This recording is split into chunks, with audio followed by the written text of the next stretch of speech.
How's everybody doing today? It is October 23rd, 2020, and this is going to be a shorter video.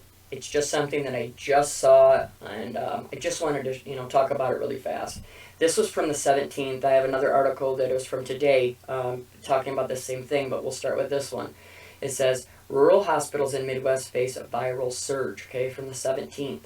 It says, rural parts of the Midwest that had previously escaped the worst of the CV are now seeing a surge in hospitals, and hospitals are struggling to keep up. It says rural Girard County in South Dakota didn't see a single case of the CV for more than 2 months, stretching from June to August, but in the last 2 weeks, its rate of new cases per month has soared to one of the highest in the nations. It says, as the brunt of the virus has blown into the upper Midwest and northern plains, the severity of the virus outbreak in rural communities has come into focus. This is the part I'm talking about, okay? We all know what this is about, right? Where are they trying to shove you? Into these cities, these mega cities that they're building, that they've already put out their blueprint for, Agenda 21, Agenda 2030, and obviously Sustainable Development, the mega cities 2050, okay? Now that is what this is all about. They're going to push these people into these areas. They want them away from these rural areas where you can stay out and stay away from their control.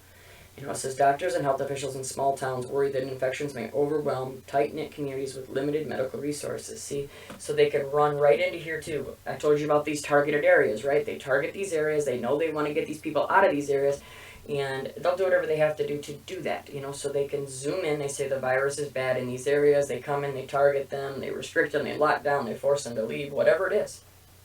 These are their plans. They show it every day, okay?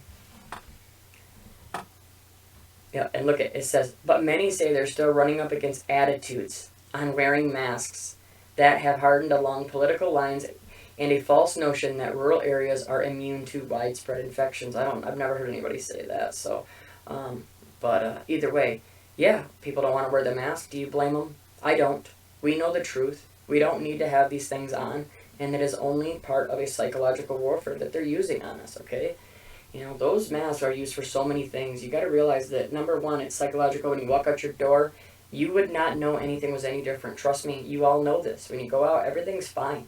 No big deals with anything except you see the masks on everybody, which instantly triggers you to realize what's still going on. Everything they're pushing, all the fear, everything else, the panic, that's what that's for. Not only that, the mask works in a different way when you talk about all your protesting, okay? It gives all these people a false sense of security. Oh, I got a mask on and a hoodie on. They're not going to be able to find me. I can go bust down these buildings. I can burn down these places. Well, no, you can't, okay? Because this has happened actually back in 2011.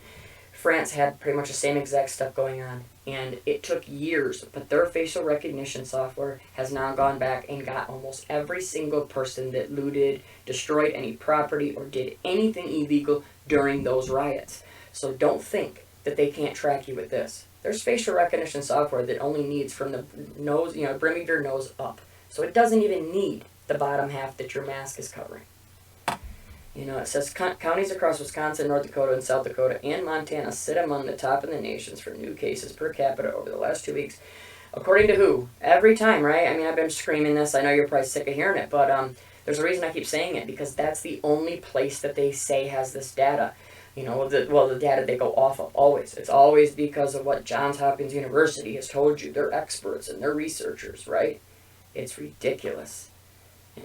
It says, in counties with just a few thousand people, the number of cases per capita can soar with even a small outbreak, and the toll hits close to home in tight-knit towns. See, fear, fear, fear.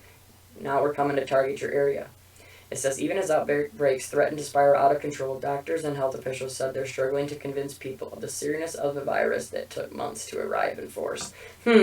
That's about the best part. I love it. I love hearing this, that they're struggling to convince people, because you're not going to. We know the truth. We have figured it out. We've known since the beginning. It was never anything that you said it was, and now it looks like more and more and more people are as well. So it's great to see. But like I said, this was from the 17th. But look, this is from today. Okay, right here. It says, look, at the worst virus outbreaks in the U.S. are now in rural areas. This is from yesterday. Okay.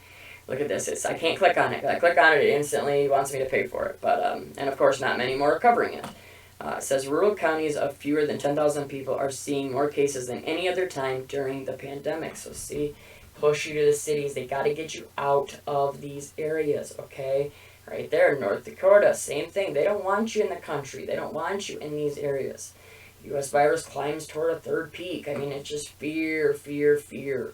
More. Look at, we can't wait until that moment when we have completely stressed out the system. Oh, so we got to lock you down now. We have to take care of you now. We can't take a chance that it might get bad, and then we won't be able to, control you.